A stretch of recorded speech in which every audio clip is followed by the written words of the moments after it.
Hey guys, welcome back to another episode of Rejects Rewind. This is episode 4. This is probably one of our most anticipated episodes, if I had to guess. We're going to be covering the first half of the quintessential album Move Along by the All American Rejects. I'm here, as always, with my co host, Moy. What's going on, Caleb? Thank you for the awesome introduction. I definitely would not have been able to do that. So I'm excited to talk Move Along today, the second album by our favorite band. And let's do this. The first half of this album, like we said, we're only doing the first half today, which is up to From Dirty Little Secret to Night Drive. And as you guys will see in a few minutes, pretty heavily loaded first half of an album, like just for any album in general. Like, wow, the bangers on this are insane. So take it away, dude. Get it started. Yeah, it really is an album full of bangers. In fact, it has 3 of their top 5 hits, and this album also has 5 of their top 10 most played Spotify songs. But to start off, I'm just going to say a couple of facts about the album, like we did for the debut album. Move Along is obviously the second studio album. It is also the first album to feature Mike and Chris.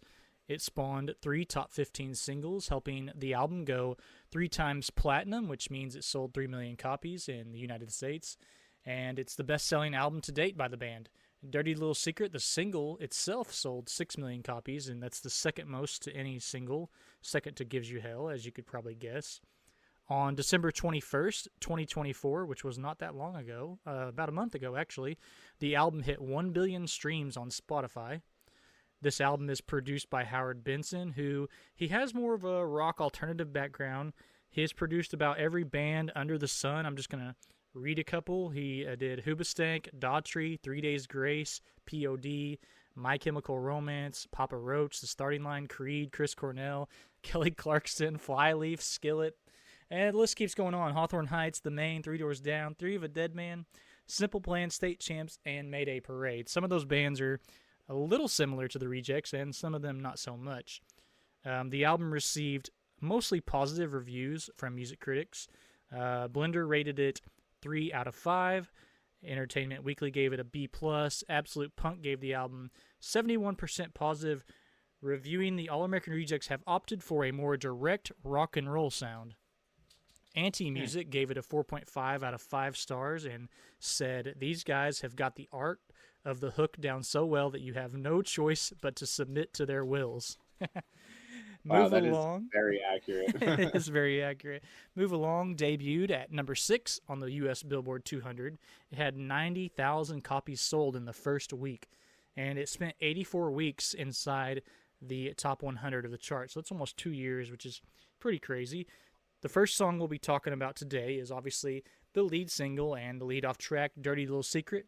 It peaked at number 9 on the Billboard Hot 100 in the United States, and it peaked at number 4 on the Pop 100 and Mainstream Top 40 charts, respectively.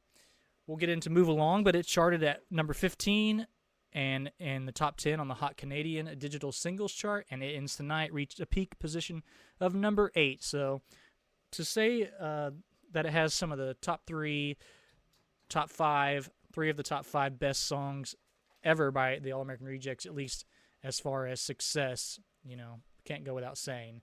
But we're going to go ahead and talk about A Dirty Little Secret, the lead single, and I'm throwing it back to Moy. What do you think of this song?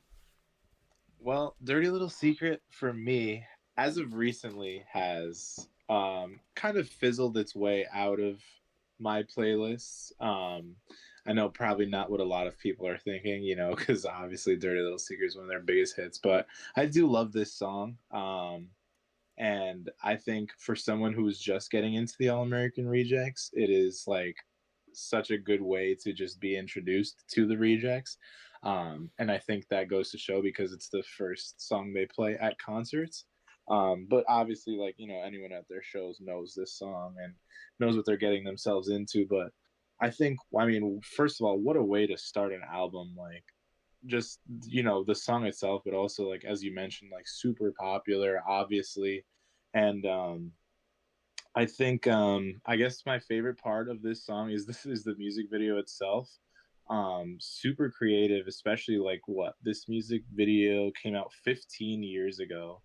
Um, and obviously, like, um, in the music video, they're kind of just playing, but just like the creativity of like just having the idea of like showing all these dirty little secrets on index cards was so hilarious to me. Um, and I think another thing that's really funny about this song, I'm sure you know this, Caleb, but I think it was in a podcast that Nick was doing, or I'm not sure. I mean, they've said this a couple times now. The way that this song like originally was meant to sound is not at all how it's been translated. I think they said it started off as more like a country kind of like jingly vibe, Yeah. and the intro was more like ding ding ding ding. So it's really funny to me that this is what came out of it. But like I said, although it's not one that I listen to as much, and that's not because I dislike the song. That's really more so just because I've heard the song so many times now. It being, like one of their most popular YouTube videos when I first got into the Rejects, like I was playing this song all the time. But it still holds a very special place in my heart. It's awesome to hear it on the radio as it still gets radio time there. My brother's fiance actually was in Nashville recently and sent me a video. She's like, "Hey, isn't this the All American Rejects?" And it was a cover band playing "Dirty Little Secret" and "Gives You Hell," which was awesome. Awesome to see that. It's as you were mentioning too about like all these records. A lot of the guys in the band like Tyson and Nick, they're kind of hard on themselves sometimes. But I Yes. mean, I'm looking at the YouTube now. This song has over how many views is that? Why am I blanking? That's over 100 million. Yeah, over 100 million views on the Dirty Little Secret music video. And Tyson and Nick and them, they say we're the Rejects and stuff, but those numbers are not Rejects numbers. That is Oh, very impressive, and that's I think they, 750,000 likes as well. yeah, which is super duper impressive. Like, maybe nowadays obviously like the band isn't as popular as it used to be, but like I think this song put them on the map for sure, and to this day it holds up.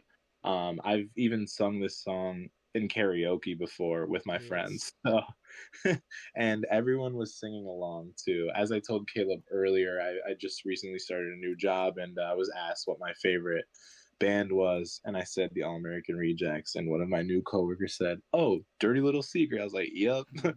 So obviously, this song is like popular to like a to the casual fans. It still gets radio time. What a way to start an album. I totally rambled on a song that I skip when it comes on, but as you can see, I still have a lot of love for it. So I'll throw it back to you, Caleb. I don't think you rambled. I think that was good, and I agree with a lot of things you said. I think that arguably this is their biggest song, even though "Gives You Hell" is obviously went a little more mainstream. But I would say that you could make an argument for "Dirty Little Secret." I'm look, Definitely. I'm looking at the Spotify numbers, and it has 500 million streams.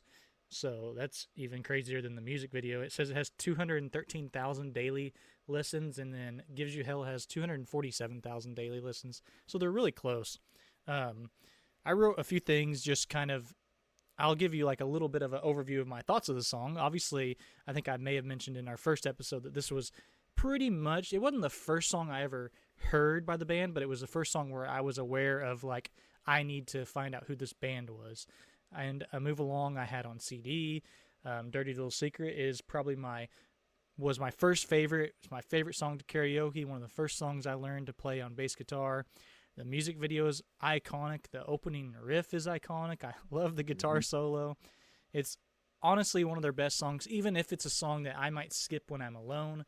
But if I'm out in public or with friends, casual fans, I'm definitely going to let this song play because everyone knows it and everyone wants to, sing along with it. Mhm. It's still one of my favorite songs to sing along to.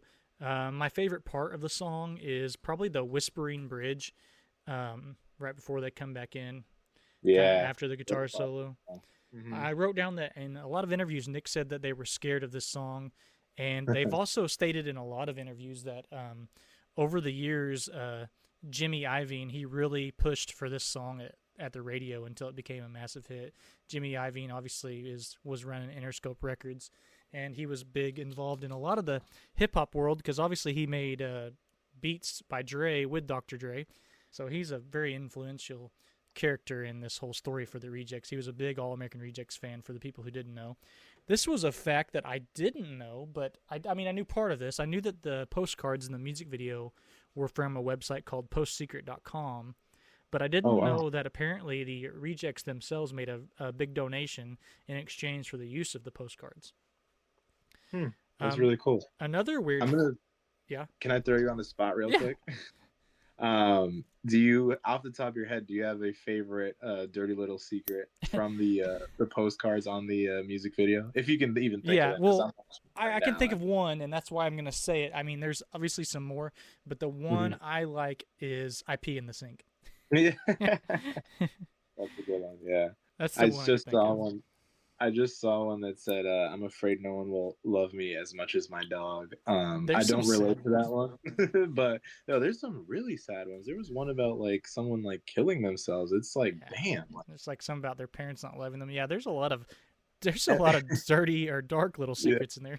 And then speaking of dirty, I'm looking at one now that says, "I know it really stinks, but I like the smell of my own poop." Definitely a dirty secret. Yeah, Didn't mean to cut you off, but yeah, I they had to throw those. yeah they had some good selections for what they use in there. This is a Definitely. wild fun fact that I wouldn't say this is a fun fact, sorry, but this is a wild fact that I read. It said in 2010, a Baptist minister in Waco, Texas, named Matt Baker was convicted of murdering his wife in 2006. Oh, At the trial, his former mistress, Vanessa Bowles, testified against him, saying he sent her an email with some lyrics from the song. oh And my it was god, basically the chorus: "Don't a dirty little secret, don't tell anyone, or you'll be just another regret."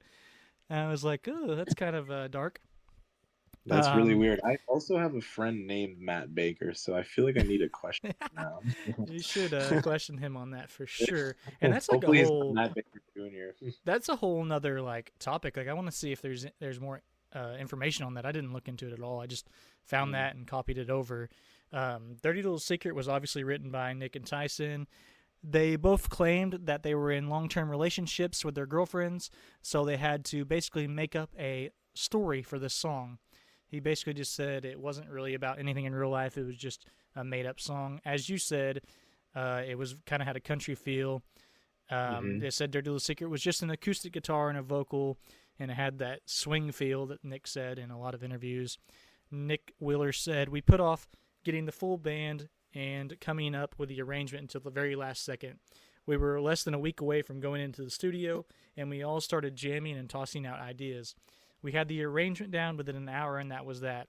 They ended up recording it and couldn't get the motherfucking thing out of our heads." End quote. And I think I remember hearing them say that in a few interviews, maybe on Audience Network, where Tyson maybe even said like that song just they were like woke up the next day still singing it, and like I think that's probably how you know you have a hit on your hands.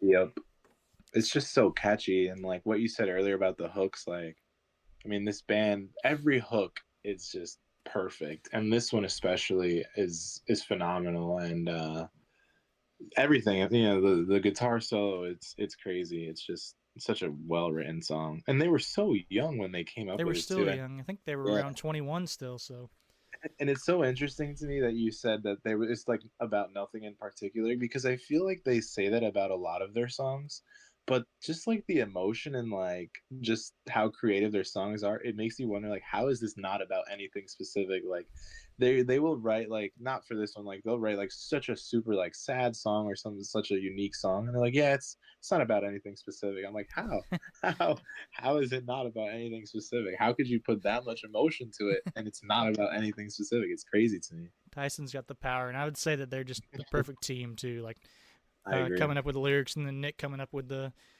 music and stuff.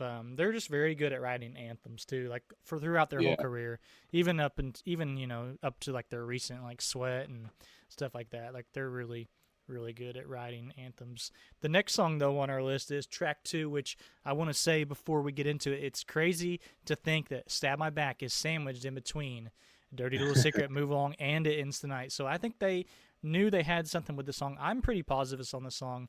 For me, this is the All American Rejects emo anthem. Of all Yeah. songs, I think it's the emo anthem. But I'm gonna throw it to you and let me hear your thoughts on this before I dive in.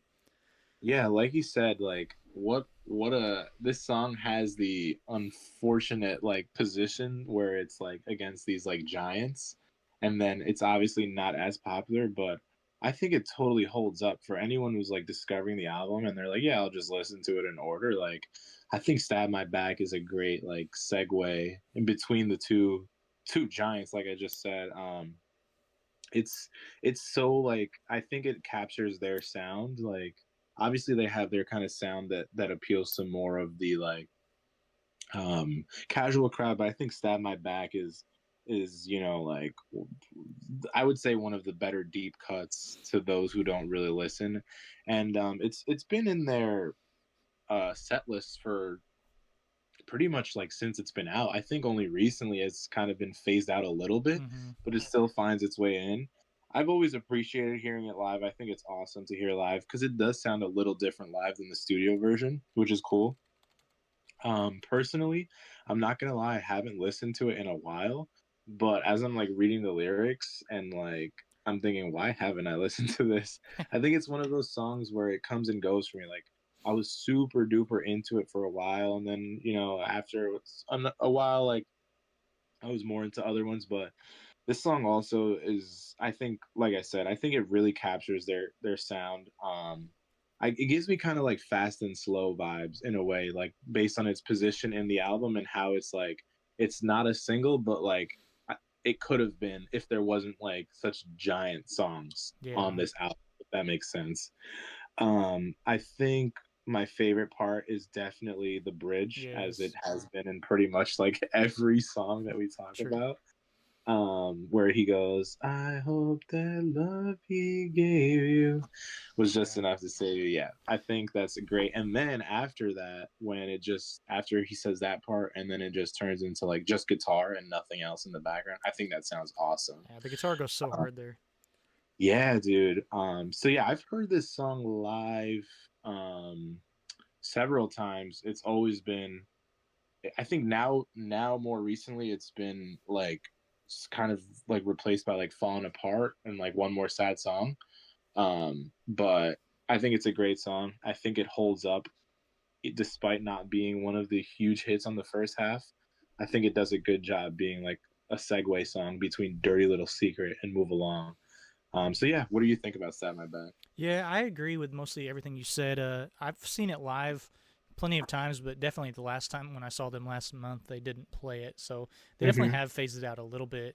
My favorite part's also the bridge. I love the "I hope the love he gave you was just enough to save you." This song just feels really emo to me. I do like Mm-hmm. the backing vocals that you get live whenever they're like, "She just wants Yeah. me to share her" and all that. Um, I didn't really write a lot. This is actually probably one of my top songs. It's actually their 11th most played on Spotify, Oh so wow. it's actually up there. Um, I used to love the song. I don't say wouldn't say I listen to it all the time.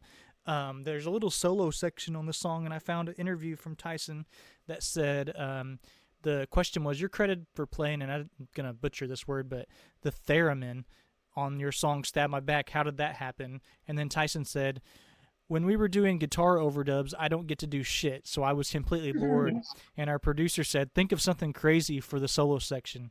I said, what's that crazy ass thing on Good Vibrations by the Beach Boys? And he said, the theremin. And then he said, you can't buy them, you have to build them. So he bought me the kit and I soldered it together. It was like Boy Scouts, but with electricity. So that solo part is just him doing that. And I always thought that was unique because there's not like a guitar solo on there. It's just that whatever that theremin, I can't say that word, but it's an Mm-hmm. instrument, And then, like you said, the guitar comes in after the bridge and it comes in really hard, but there's not necessarily a solo on this song. But overall, I do like this song. I agree where you said it's kind of like has their own sound. I do want to say, and I probably should have mentioned this in the earlier bit, this album actually to me may be the one album that sounds the most different than any of the albums because it's so heavy on like overdubs and it's Mm-hmm. very loud. There's a lot of guitars on this. I think with the debut album and even the next album after this, when the world comes down, it's kind of more laid back a little bit. There's like a little bit Mm-hmm. of a you can breathe a little bit. These songs are all turned up to 11 in my opinion. Yeah. Not that it's a bad thing. I think it was just Howard Benson choice and it definitely works for the songs like Dirty Little Secret and of course this next song we're going to get to Move Along because that chorus, it needed to be big. Yeah. And I just looked up what a theremin is. I don't even understand how you would play this. I don't even like this looks so weird to me. How do you even play that thing? Yeah, I don't. Well, that's cool. And what you said about the sound is interesting to me too, because I think that this album of their four big ones, well, they only have four of their four albums. Wish there was more. Album five, please. I think of their four albums, this one to me is the one like where all the songs in it kind of feel similar, if that makes sense. Like the sound in most of them feels very similar to me. Like I get similar vibes, like just I guess in the guitars from like Night Drive, I'm Waiting, Stab My Back, like you said, I feel like they're all just so loud and super guitar heavy. So I think that was a cool thing about this album. I think this is what a lot of people wanted the Rejects to sound like. Yeah. Um, but like you look at Kids in the Street, to me every song on Kids in the Street sounds different from the last one. Yeah. I think with Move Along there was like um I think they all just kind of sound similar and like had this like kind of sound that people are like, yeah, that's the All American Rejects. That's what they sound like. But That's what most people uh, remember them as too, I believe. yeah, I think so. But yeah, speaking of move along, why don't we move along into the song "Move Along"? I came up with that one myself. You want to go first on this one? Yeah, I can go first. I wrote down a few things, some facts and stuff as well. But first of all, this song just has like such a good meaning. One thing that's Yeah, interesting to me is that the demo was so much different. It was kind of about yeah, war and stuff and such. Like, super political. yeah, very political. And this album, I would actually say, has a lot of like, we'll get into it in the next half too, like Top of the World. And there's Yeah. like a little bit of political stuff in this album. Of course, it was during the time of George Bush being elected, so I mean, it makes sense. Hmm. I'm ultimately glad that they changed the direction with the song. Yeah, And I mentioned this earlier, but AAR knows how to write anthems. This is just another one. This is just a big chorus, big song. I think that some people would also argue that this is their big song. So you have people that say Gives You Hell, people that say Dirty Little Secret, some people say Move Along. Obviously, statistically, Move Along is their third most listened to song, but I'm not going to argue with anyone that says it's their favorite because it is a really good song with a really good meaning. Um, the future Amazing Spider-Man director Mark Webb directed this music that's video. right. Yes, I think he also that's right. directed Gives You Hell, which is interesting. He directed a lot of music videos though. I do love the video. I love the part where he's falling in the empty pool at the very beginning, and then by Yep. the end, you know, they all catch him. I think that this is one of their better videos in a way. I do like the I don't wouldn't call it stop motion, but just him switching the outfits and stuff's interesting. Of course, you get Mike with a black eye randomly in the video, which is cool. My favorite part though is probably the bridge because I like when the music rests and it's just the piano, and then if you ever see a live show, you know the crowd just always sings it, and kind of Tyson will even let them Yeah. sometimes. It's just I would say honestly this has to be one of their best written songs, at least for how commercially successful it was. I would argue that some of their later songs are like very sophisticated, but just like as a straightforward song, this one is one of their best. Um, some facts that I wrote down. This is just says the All American Rejects signed to DreamWorks Records after releasing their first single, Swing Swing. That song and most of the first album came to them quickly, but coming up with successful songs for the follow up wasn't easy. In 2012 Songfacts interview with All American Rejects guitarist Nick Wheeler, who writes their songs with lead singer Tyson, we all know that, but Wheeler, he explained, Move Along and It Ends Tonight, both, we wrote those in Atlanta when we were at our wits' end, wondering if we were ever going to get to make a second record. Our manager and our guy just kept saying, keep writing, keep writing. All we knew was that we wrote 11 songs, and that's all we had to our name, and we made our first record.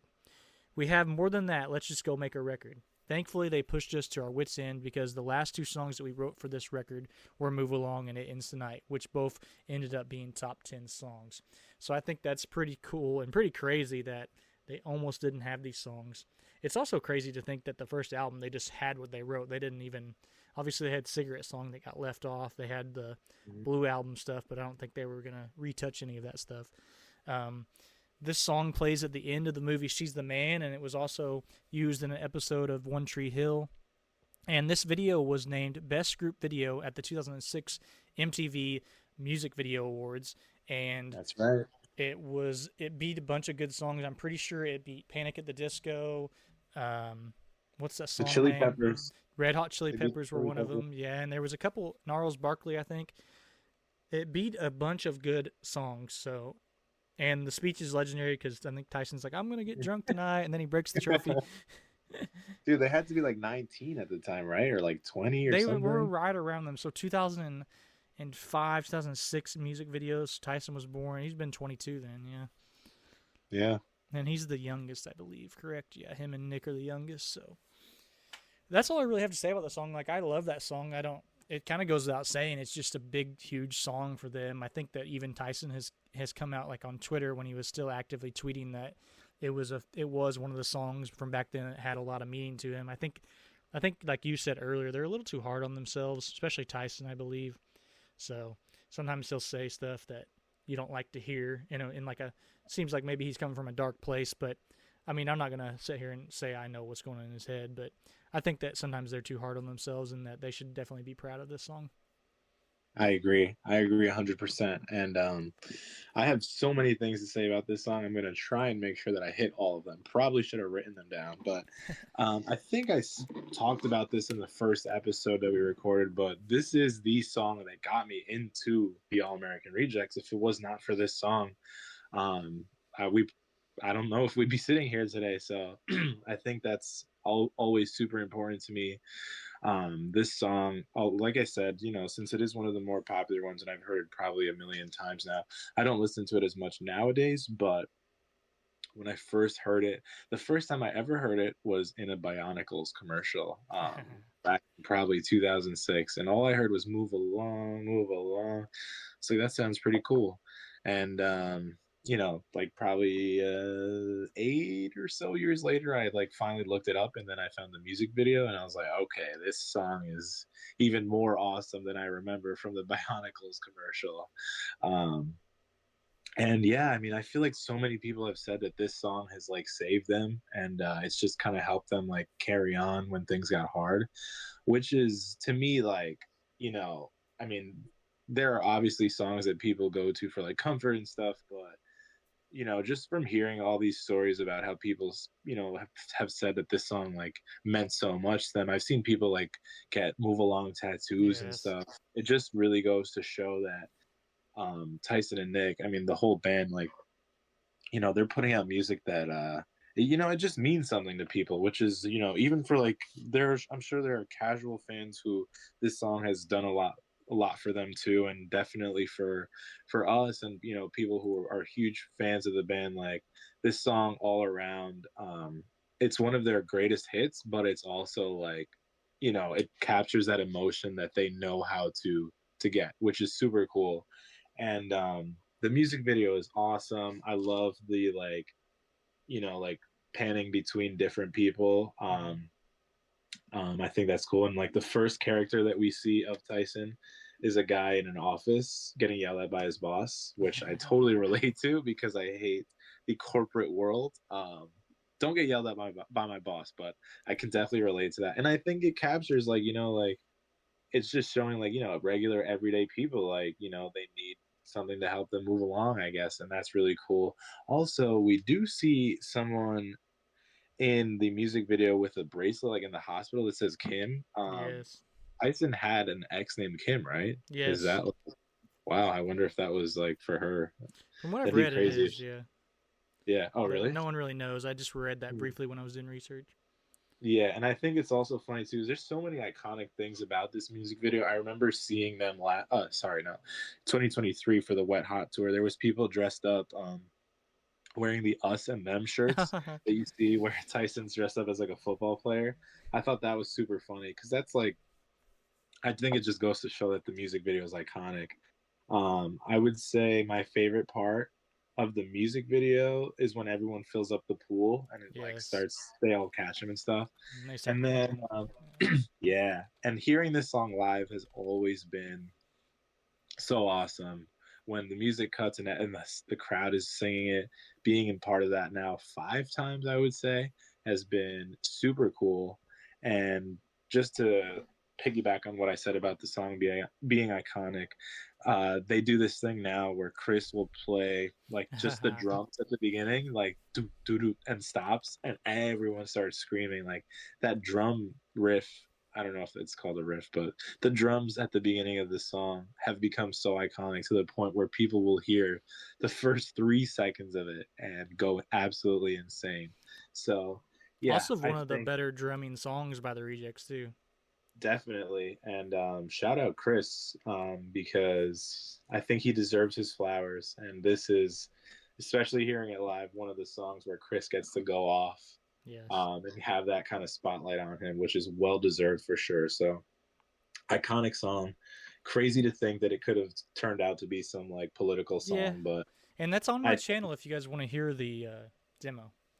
that's right. You were the one. I've definitely listened to that so many times. It's interesting to hear the different parts of it because they do sound really different. Like there's that part that says, "I've gotta know," and that I think that part was really cool. But yeah, Yeah, what a and it's obviously I just like think a rehearsal too, but it's still mhm. interesting. It's yeah, and yeah, I think this song, like, there was definitely a time where it was my song that, like when I needed to get through something, I definitely turned to this song a couple times. And I also used to listen to this song along with other ones before like soccer games just to kind of Yeah, pump me up. I feel like this So is a song that was definitely played at like sporting events around that time. definitely, and it still gets some playing time on the radio. Wasn't there a What shirt a in the way. video that said "Save water, drink beer"? Save water, drink beer. Also, just another iconic part of this song. Yeah, I think what a way to, I definitely should have been the title track for the album. I can't picture any other. Well, actually, we'll talk about that later. We're about to soon. Yeah. But yeah, so yeah, let's move along to the next song. That's the last move along joke I will make, I promise. One thing before we get to the next song is I'll say Yeah. that I remember reading, or there was an interview where Tyson and Nick were talking about they had written, or they were getting ready to like get through with releasing Dirty Little Secret. The album was finished, and they played Dirty Little Secret and then Move Along live to end the show. They'd never played it before, and he said the crowd just didn't react at all. Oh God. Yeah, which I mean, Wow. new song, hearing it for the first Right. time, you never know. They didn't know what they were. Those people didn't know what they were getting themselves into. They don't know what those songs were gonna become.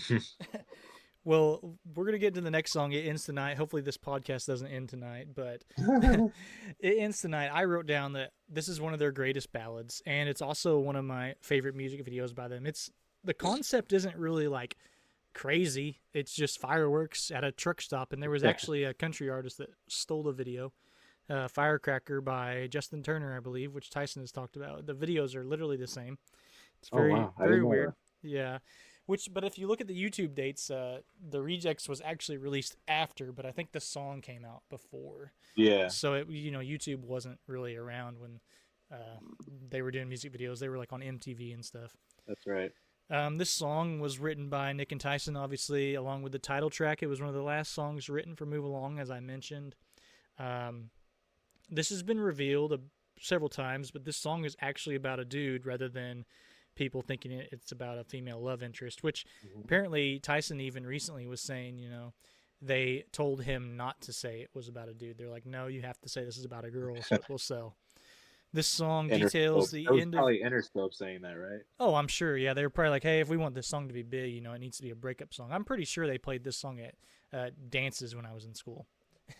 So it's kind of a weird Slow dance. song. Yeah, it's kind of a weird slow dance song, but it was there. Um, written by Tyson Ritter. Nick told the story in 2012 that Tyson does a really good job at telling stories and songs. It says the dude that's in question was a guitar tech who joined them for songwriting in Atlanta for Move Along. Nick says he's our buddy from home. He's been touring with us for the past couple of years, and he came just to help out with the gear and keep things in order. He's moral support. He's just a great dude to have around, but he was significantly older than them, and he acts like an old man, going to bed early, and it really bummed Tyson out because Tyson's a night owl. He wanted to stay up and he wanted to hang out, and his roommate was just bringing him down. And he said Mike, Chris, and Nick were in the non-smoking room, so they never saw it. But he was getting frustrated and fed up with this guy bringing things down, so we wrote this song. Nick laughs. Ty used to introduce it like, this song is about wanting to kill your best friend. So that is true. I remember. My favorite part is probably the last chorus when it really starts to pick up. I do like the slow build of the song because even though it's a ballad, it does have, the electric guitars and stuff like that. I just love the ending though, where there's like backing vocals, and then there's kind of sounds like an orchestra if you kind of listen to it in Yeah. headphones. And then I love the part. Let me find the lyrics real quick, where he's like, "It ends tonight," and then he keeps saying tonight, Hmm. and then it just ends where it's like insight tonight, tonight, insight, and then obviously I kind of like I like the bridge, and then that's kind of where Tyson hits those high parts in the song, which I mean he can still belt them out live. I think they may have dropped the key down, but there's a video where he sings this at the final Warp Tour. Well, can't say that anymore because Warp Tour is coming back this year, I believe. Oh But yeah. whenever the final Warp Tour was it like 2018 or something? I'm gonna look it up real quick. But Tyson, they sung it in like California in the it's 2019. The It Ends Tonight was crazy. Tyson was even hyped. He was like, "You guys are singing soft rock at Warp Tour," and he was like joking with the crowd. But he killed it. And obviously, I think I've seen this song live every time. Well, you did you have it cut? Yeah, I Yeah, so actually that's at the interesting. last Yeah. show I went to at Ocean's Calling, it's the only time I've ever seen it cut.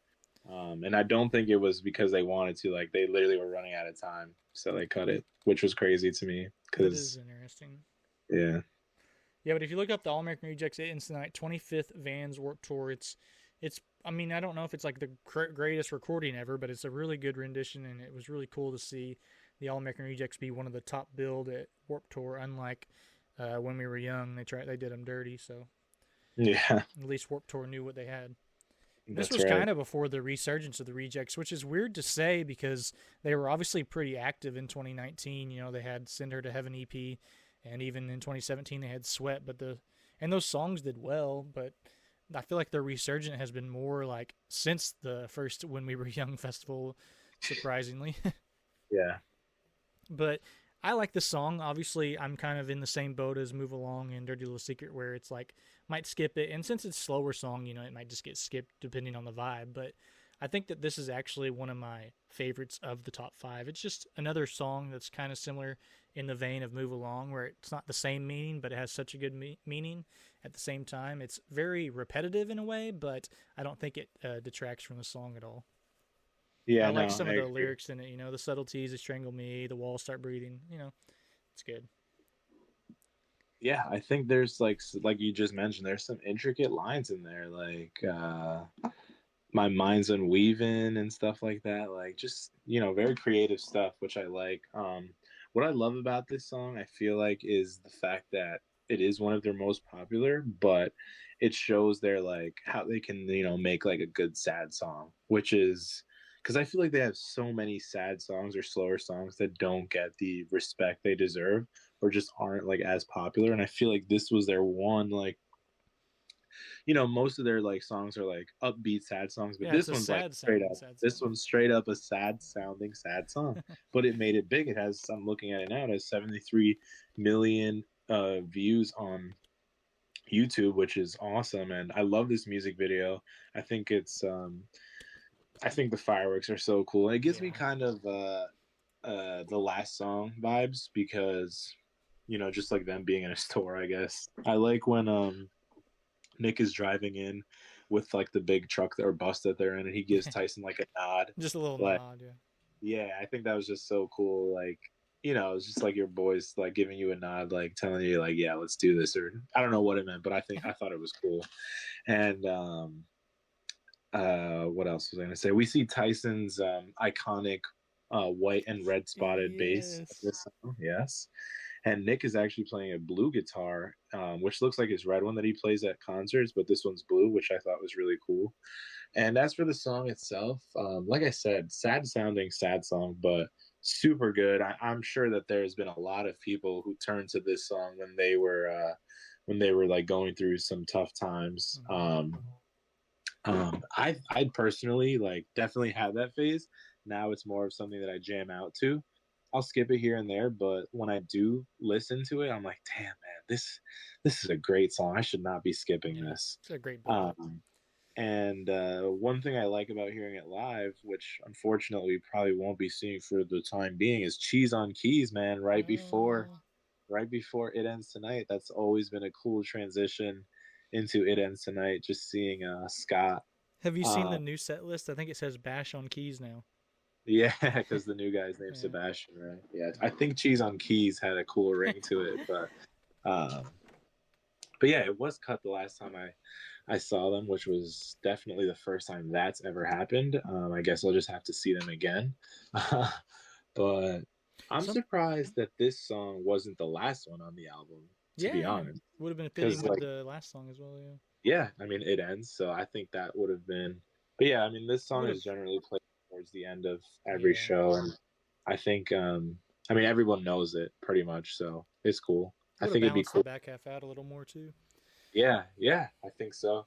But yeah, this is a great song. I think I'll actually start listening to it a lot more because I've definitely been skipping it recently. And as slow as it is, when it picks up, it's so good. And when that beat drops, I think that's my favorite part. Not beat, but like, When the guitar it's, comes it's, in. yeah, when the guitar comes in, man, that's definitely my favorite part of this song. I think Yeah. that's I do great. like Yeah, how back in the day, or at least like on Tornado, they would have like Mike would actually come out with the acoustic guitar, and that's then right. Nick Yeah, would come in. But I think now they just play it all like Nick just plays it on his electric guitar. I don't think Mike even does that part anymore, yeah. if I'm correct. But also a fun fact, or a interesting fact, I just saw while I was looking at the charts.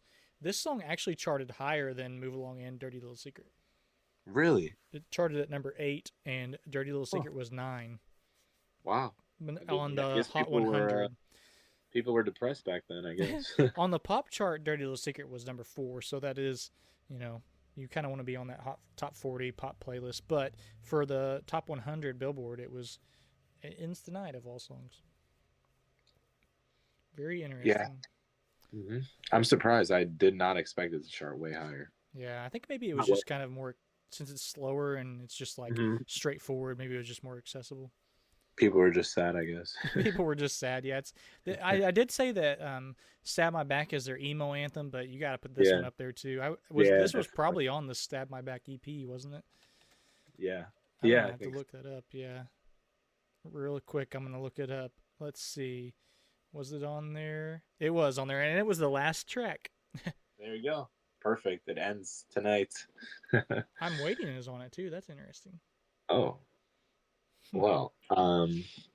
If you are sad, the only way to change your mind after listening to It Ends Tonight is to change your mind. I'm gonna stop with the puns, but these are all like I can make puns out of all of these. "Change Your So Mind" is a song I really do like.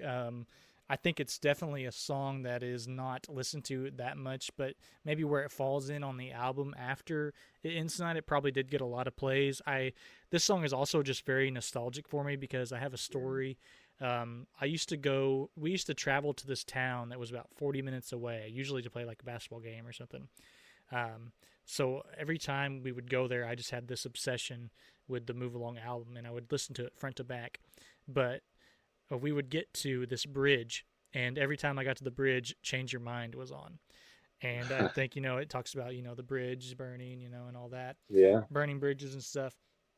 But so that just has like a nostalgic feel for me. The fun fact, though, that you were kind of alluding to earlier was that the album was almost named "Change Your Mind." Now, was it actually, or maybe that was just them trying to create promotional material from the like the label? They didn't have "Move Along" written yet, so the label was probably just trying to put some feelers out there. Is what I honestly think. I don't think the album may have necessarily been called that, but still interesting to think. Like I said, think this is an underrated song. I like the backing vocals in the song. yeah. I'm a little mixed on the jingly intro. I used to like it because it was unique, but I don't know about it. I know that's probably It's going to be a hot different. take, but it's just, yeah, Yeah. it's different. I think that the guitar solo on this song is actually one of my favorites of all their hmm guitar solos. I like towards the end when the drums are just rolling, like it almost sounds like Yeah. a marching band or something. Yep. And then Tyson uses his deeper voice towards the end there, and then it drops back into the final chords. They're like we were talking about some of the lyrics and a few of the other songs. I think this one has a few really good lines in it. It's just it's just your doubt that binds you. You know, obviously, like, and all the bridges you burn leave you trapped off at all sides. Now the tables do turn. What's left for you? Like, it's got some good lyrics. Sit down, you're sinking. There's no one to watch you. Skip town, you're thinking. I like this song a lot. It's one of my favorites actually. I wouldn't necessarily say it's like top 5 or maybe it might be top 10, but and if not top 10, it's going to be right in there. It's definitely a rare live song. I've never seen them play it, but there are videos on YouTube of them playing it. There does exist one that I've seen, I It's think. a very high song. I don't think it's something that they would ever bring back. I think it's just too high nowadays. Kind of the same reason they don't play Dance Inside. True. So that's all I really have to say about the song. Like, it's an underrated song, but I love it, like, personally. Yeah, I think underrated is definitely the best way to put it. I think it would have been really interesting to see, like, I know there does exist a picture where it says "Change Your Mind" at the top of like the track list, which would have been crazy. I wonder if it would have been the lead track over "Move Along." Maybe this song would have been like super popular, but I don't think so. I think "Move Along" just like sounds better. But Yeah. I think the intro is. I don't know how I feel about the like do do do do do do do at the beginning. It's unique. I've never really. It is unique, yeah. I think they were maybe like experimenting with like sounds, I guess, but I think it makes it stand out a little. And I think this is an upbeat song. Like I think it's trying to like it reminds me of "Believe" on "When the World Comes Down." Just like kind of saying like if things are going bad, like just change your mind. Like everything's gonna be okay. Yeah. Like when the sky is falling, don't look outside the window. Yeah, I think this would be awesome to hear live. I don't think that will ever happen, but I think it's a good song. I definitely listened to this a lot in high school. Definitely got me through some dark times in high school. But what you were saying earlier about the drums, like the marching band coming in, that is by far my favorite part of this song. I listened to it a couple weeks ago. No, it was a couple months ago now, and I got to that part. And I was like, wow, I missed hearing this. So I replayed the whole song over so I could hear it again. You got to.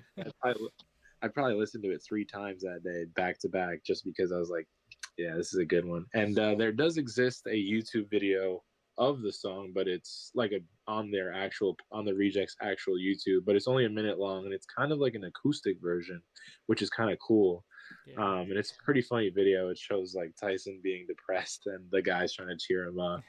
I think it was a those were promo like, video for something. yeah, like Pepsi. Yeah, Pepsi, Smash. I believe. Pepsi Smash. Yeah, Yeah. there's a couple of little clips there with "Change Your Mind" and then "Can't Take It," and some other songs that never. Which I think the saw Can't Take there. It has a different version in that video. Yeah, It's got like a guitar version. Yeah. But I like "Change Your Mind." I think, like I said, it's an upbeat song. It's kind of like trying to be positive and stuff, and I really do love that part where the drums are like pounding and it's like building up, and then it just kind of blows up at the end again. I love that part of the song, and I think I'm gonna start listening to this song a lot more in the next couple of days because it's just like reading the lyrics and talking about it reminds me of how good they all are. So, but yeah, those are my thoughts on "Change Your Mind." Throwing it back to you. All right. Well, this will be the last song we cover today, guys. And then don't forget to tune into the next episode because we will be covering the back half. But we're going to end this one with "Night Drive." And I don't have a pun there, but I guess it's nighttime while we're recording this. That's true, yeah. Maybe I should go start driving for this one. Yeah, I'll just get in the cars and finish this podcast. I used to like this song a lot more, and I'm not going to sit here and diss the song or anything like that. It's not like I don't like it. I just think that I listened to it a lot more, especially when I was a little younger. Especially like, I mean, it's kind of going to be cliche, but it's especially a good night driving song, I do like that this is one of their heavier songs. I love the drums and the guitar going left to right in the intro. If you've ever listened to it in like a car, like the guitar, you hear it in your left speakers, then you hear it in your right speakers, and all of a sudden it comes back in, and then I do like this song actually. It's also it was in the Cars video game of all video games, which is interesting. I guess that's pretty fitting. Yeah, it is pretty fitting, yeah. It's got some clever lyrics. I know I've said that about several of these songs. Every mile further, there's just a part of me that slips away. I thought this lyric was kind of, I feel like it might have a double meaning, and maybe this is just my crazy mind, but he says, even if you got down on your knees, you couldn't make me stay. I've never seen this song live. I mean, they've played it live. There's actually a wild video of them playing it live on the beach, and they have like a huge crowd. But then Mike's microphone is turned up to like 11, and you can just hear him yelling, "Fight, fight, fight!" Fight, fight, fight. And I always thought that was interesting. The talk box in this song I thought is really cool, especially on the live Tornado DVD. Nick does that, and it's really cool. It also has Nick credited with playing the banjo and the electric sitar. I don't know where the banjo is on this song, and maybe I'm just blanking at the You moment. know what I think it might be? It may be the acoustic version that does have. Wait, no, banjo? I thought you said bong. I confused banjo with bongo drums. Sorry, no. Yeah, you're right. I don't see where the banjo is in this song. I don't either because it's credited track 6, but I remember what you're talking about. Yeah, they did that weird. I mean, I'm not really a huge fan of that acoustic version, but yeah. But yeah, there's apparently a banjo in the song, and I'm guessing it's just hidden within the layers. I do like the bridge though, where it stomps and it's clapping. And there's apparently like a bunch of people credited for the claps and the stomps on this. And then there's something that I wrote down that you may have heard that I've always found really interesting. In that clapping and stomping section, there's these guitar licks, and they somehow sound like a car starting. I always thought that was a car sound. It might be, but I thought it was. I think it's like a guitar, but it could be Oh, just that's like kind of sick. it could be a FX sound or something. But he just does That's these interesting. interesting If that's a licks, guitar, yeah. that would be the most car sounding guitar noise I've ever heard. That'd be awesome if it was. I literally thought they like chimed in like car noises for that. They very well could have, and maybe it's just all mixed together too. But there's definitely some guitar licks in there that kind of just sound like a car kind of getting going, or just reminds me of it. I think that'd be interesting if I ever got the chance, or if we got the chance to talk to Nick about it. That'd be like a great question, like if they even remember really. Yeah, yeah, no, that would be cool. But yeah, I kind of actually this might be a hot take. I'm actually not too huge on the clapping at the start of the song. Mm-hmm. I don't know why. I think when I first heard the song, I liked it a lot more. I mean, um, I definitely there like I feel like this has been a reoccurring theme with most of these songs. Like I used to listen to them a lot more than I do now. But I think honestly, like sometimes I just hear the clapping and I'm like, I don't know, I'll skip it. But I love the. Not saying I hate the song. Definitely not saying that because I love all of their songs. But I think it is just one of their songs that has kind of phased out for me. The guitar in the beginning is awesome though. That I will say. I love the guitar in this song. It's so like you said, it's so heavy. It's like a super duper fast paced song. It's interesting to me because this personally wouldn't be the song I play on a night drive. I would probably go with something a little more chill. This would probably be something I'm listening to if I'm driving really fast, which I don't do. Maybe like back in the day, definitely probably did that with this song on, but um, it's super duper upbeat. Gives me like top of the world vibes, I guess. And I think what's funny about the fact that there's an acoustic version of this song is how different. Like this is like a crazy rock song, like the original studio version, and then there's like this acoustic version with bongo drums, and it's such a different sound. So that's like super interesting to me. Um, I guess let's see. Do I have a favorite part? I would say honestly the intro, minus the clapping. Like as soon as the clapping's over and it goes into the guitar, that is definitely my favorite part. Like I literally feel like it's a car engine like going crazy. Um, but yeah, this is a song that like I said, I think how I said, most of the songs in this album kind of sound like cohesive, like they kind of sound similar. I think this one was just like another one that just made people think like, yeah, this is the rejects. These are like, although they were deep cuts, like I think this kind of gave them an expectation of what people wanted the band to sound like. Yeah. But yeah, those are my thoughts on Night Drive. Will we ever hear it live? Honestly, probably not. They played it live in 2020. They did? Wait, Yeah. 2020? Yeah, they played it, and there's no video of it. Where? They played it in Cincinnati. Huh. It's released on Setlist FM. It was when they did the 3 shows right before COVID lockdowns, Gee. and they apparently played Top of the World at Chicago or Peoria. It was in Illinois. So I was gonna go and I didn't because I was like, oh, I'll just wait. They'll do a show because they were gonna do Move Along 15, And now we didn't mention this is the 20-year anniversary of Move Along, so they got to do something, right? Surely. Wow. I did not know they were playing those two. That's man, COVID took away hearing those live, I guess. Maybe after COVID they're like, yeah, we're not doing that. Yeah, who knows? I don't know if they'll bring it back, but it is interesting to think that they did play it. Apparently, I mean, there's no footage of it. Setlist FM says they did, but That's interesting. there's footage of Top of the World, but there's not footage of Night Drive. I'm gonna have to find that. Yeah. Top of the World in 2020. That's crazy. I feel like they can bring back Top of the World. Not gonna Yeah, lie. they used to play Top of the World pretty regularly. Yeah. And also, just one quick thing: Night Drive is kind of like a pretty intricate sound too. Yeah, I think it. Yeah, that guitar is definitely different. It's like super heavy. It's a really cool sound. It sounds different from like any of the other guitars I've heard in any of their songs for sure. Yeah. I can't think of another one that sounds like that. Well, with that, we've covered the first half. Do you have any like just thoughts on this? I mean, I think we've both said it, but this is just like an awesome first half, like all time first half, even like not even rejects related. Mm-hmm. It's just like 3 like insane hits that all made top 10 on charts in the first half of an album for a band called The Rejects. I think that's pretty impressive. But yeah, I was gonna ask you also.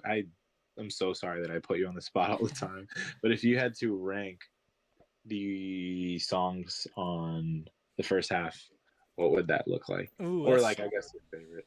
Just my favorite, or you want me to rank them? Well, my favorite. I mean, both. If I had to throw it out there right now, just off the top, I would probably. I mean, this is such a tough question because I would probably want to give the lead singles or like one of the 3 singles the top spot. So like any given mood's going to be different. But let's just say, I would say Dirty Little Secret, It Ends Tonight, Move Along, Change Your Mind, Stab My Back, Night Drive. I don't know. It's tough because I love Stab My Back and Change Your Mind, but I just don't feel like I could disrespect the singles like that because they're so good. Yeah, that's a pretty good ranking. Wait. Did you have one that you would say is like your favorite?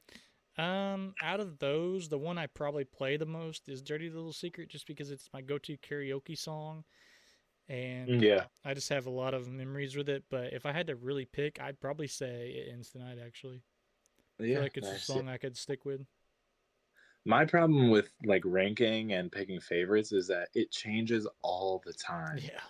So it's so hard because one year, like my favorite All American Reject song, like when I first started, it was like Gives You Hell, Move Along. And nowadays it's like Out the Door. So it totally changes. But honestly, like I would say of all the songs in the first half, the one I would probably listen to like right after this first would probably be Change Your Mind, which is interesting to me because I don't think anyone else would feel the same way. But if I had to rank them, I would. It's impossible to do this. Change Your Mind would probably be number 1. Mm-hmm. But this like is subject to change, and it will probably change in 2 weeks. I think Move Along for me has to be up there too because of the nostalgia. Seeing it in a Bionicles commercial, like it being the song that introduced me to the band, it always holds a special place in my heart. And then the rest, I guess, It Ends Tonight would probably be there. I think Night Drive might be at the bottom. Mm-hmm. Maybe Dirty Little Secret and Stab My Back would be after It Ends Tonight. I give Dirty Little Secret some hate personally. I don't know why, but I need to stop being so hard on that song because I don't know. I think it's just something about me knowing that they're popular that I'm like, I like the deep cuts better. But it is a great song. And to your point, I literally sang it in karaoke too because, well, honestly, my go-to is Gives You Hell in karaoke. But yeah, but I have a friend who told me that because we sung it together in Florida one time, and he told me, he's like, yo, if you're ever doing Gives You Hell in karaoke again, we like have to do it together. You can't do it without me. I was like, dude, that's my song though. So now I did use Dirty Little Secret one time because I couldn't do Gives You Hell without him. So yeah, I think powerhouse of a first half, like you said, of any album. Like I don't see I mean, obviously they're like the crazy huge artists nowadays that have like, banger after banger. But this album came out in 2006 to have 3 insane hits like that on the first half of an album, and like a couple songs that aren't as popular but still supporting and still carrying their ways. Super duper impressive from these Yeah. guys. The Bionicle connection is something we didn't. You got into it a lot, but like that was actually like a huge thing for. Yeah. There's a lot of bands that came from that. Were you into Bionicles at all back in the No, day I or not? mean I was No. not, but I'm well aware of all the history Hmm. between the Yeah. Rejects and them. Yeah, there's still people who like I saw someone like a couple months back who I think brought a Bionicle to like a meet and greet. Yeah, I don't even know if I still have mine, but literally so they would release like sets of Bionicles, like I don't know how often, but they would release like different themes at a time. And I remember the ones that were like themed during when they were using the All American Rejects Move Along in the commercial. I think I bought every single Bionicle in that set. Well, my mom did, thank God for her. She bought me every Bionicle in that set. And I think maybe it was the fact that Move Along was in it that made me like that set so much. I guess it just like and there was a website back then too called Save the Band or something. yeah. You could go and like it was something Bionicle and All American Rejects theme, which was cool. But shout out Bionicles, shout out that commercial that brought me to where I am today, recording this podcast and now having seen the band and heard that song now live like 5 times. I want to know a little more about that history too, like how they came together and decided to do that. Yeah, I think honestly, like I mean, the song was maybe just like super popular and like True. I mean, the story in the commercial was like, I guess they were just like fighting the bad guys, and they had to like move along and like just keep on. But like I said, it was super popular. The song was also on Kids Bop. Move Along True. was also on Kids Bop 10. Also, because I remember being a kid and hearing Move Along in both Bionicle commercials and Kids Bop, and it was the one that resonated with me the most. And I think the nostalgia of that when I started listening to music again. I mean, like when I started to really listen to my own music, I think that nostalgia is like what made me like gravitate towards the Rejects and that song specifically. There's also a very iconic children's choir on Move Along as a song on the album as well. That's right. Yeah. Which Oh, also, from what I understand, is that Tyson didn't want that on there, and then the producer Howard Benson was like, "No, we have to have it on there." oh, that's interesting. That's a really good part of the song. So I guess they were right. Yeah, he ended up being right. At least that's from an interview I saw that Howard Benson did a while back. I'm assuming. Oh, another thing that I totally forgot to mention. I really love when they sing "Move Along" live, and Tyson uses the like Oh yeah, mic that echoes his voice, the and like Fast the and Slow first, mic. yeah, that iconic mic with the black and white tape on it. I think that's super cool when he makes his voice echo. I love that. And then another thing I wanted to ask you, obviously on this album we have "Dirty Little Secret" to open it, and I meant to ask when we were talking about it, but and I know we've talked about this a bunch of times.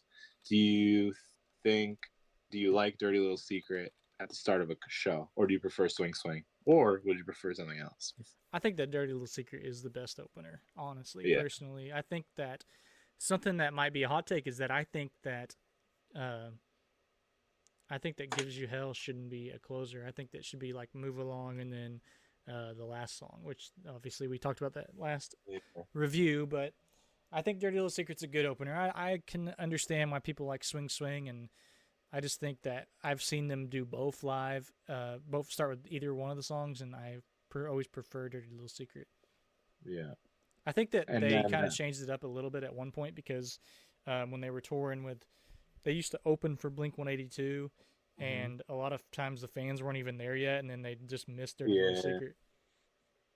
those damn fans, they don't know what they missed. Yeah, for real though. um, if I love putting you on the spot, if so, there's obviously 4 main tracks on this one. If you had to swap out one of the 4 singles and replace it with another song on this album, which would it be? I could see. I think that personally, I think that I'm just guessing off the top of my head that Stab My Back had to have been pretty important to them because they had it in between the 3 big hits. So I Mm-hmm. could see Stab My Back of being a single. I could see Change Your Mind being a single, but I think that Dance Inside may be the one, and I know it's a Yeah, fan favorite too. It's Yeah, not like a freak. It's not like a. It's not like a super fast paced song or anything like a little that. slower. Yeah. Top of the World was a promo single too, so you always have that. I think that 1111 is actually a really good song too that could have possibly been. I know we're talking about the first half today, but there's a lot of Yeah. songs on this album that I think could have been like a easily like a third single, when you got all your cuz you have Wait. So three big hits. yeah. So, No, go ahead. no, I Oh, just sorry. think that there's just a lot of options on this album. It was a packed album. Yeah, I would have made a case for "I'm Waiting." I love that song. I'm a little biased. I love that song. I would have loved to see that as honestly, I'd take that over "Top of the World" as a single It'd be a good because it is. video It's what. probably. Yeah, right. But yeah, I mean that has been the first half of Move Along. What an incredible album. So next time we will be doing 1111, Dance Inside, Top of the World, Straight Jacket Feeling, I'm Waiting and Can't Take It. Before we sign off, I would love to thank everyone for tuning in. Obviously, as always, whether it's 5 people, 10 people, 100, that'd be awesome. Whoever it is, thank you guys all as always for listening. Obviously, like I said, whether no matter how many views or listens we get, like I love being able to do this, and I'm super glad that Caleb and I have this opportunity. And it's honestly just so crazy to think that we can just sit here and talk about this album and even be able to split it into halves because we've created something like this. So that's really cool to me. So yeah, dude, this has been great. I'll throw it back to you before if you want to have any closing statements or anything. Yeah, I'll just say yeah. Also, thank you guys for listening. Even if it's like Moy said, 1, 5, whatever, however many people view, it's awesome because we're really just doing this for the love of the band. We're not expecting anything at all. Like Moy said, like the fact that we talked for an hour about 6 songs, and then we'll probably talk for an hour about 6 more songs. It says a lot about this band, and I appreciate the band, and I want to thank them as well. But thank you guys for listening. My Instagram is When We Were Kids in the Street.